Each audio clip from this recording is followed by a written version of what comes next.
هغه اصطلاحات او جملې مې تاسو ته راوړي دي چې زه هم پکې خپله بند پاتې شوم، بیا مې په مطالعه وکړه او جوړې مې کړې، وایم چې تاسو هم زده کړئ. که موږ وایو چاته نور څه، تاسو څوک وایي چې دا کار وکړه، بیا تاسو ورته وایئ نور څه. په الماني ژبه داسې وایي was noch. که وایي بل څوک په الماني ژبه داسې وایو wer noch بل څوک.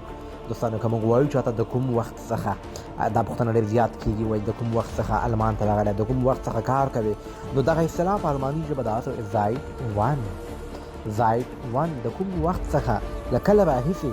که موږ وایو یو کال راهیسې، دا جمله په الماني ژبه څنګه وایي تاسو یې په کمنټ کې ولیکئ. دوستانو یوټیوب ته هم ورتلی شئ، د یوټیوب نوم د ناصح احمدزی او ټیک ټاک همدا ټیک ټاک ده، فالو کړئ.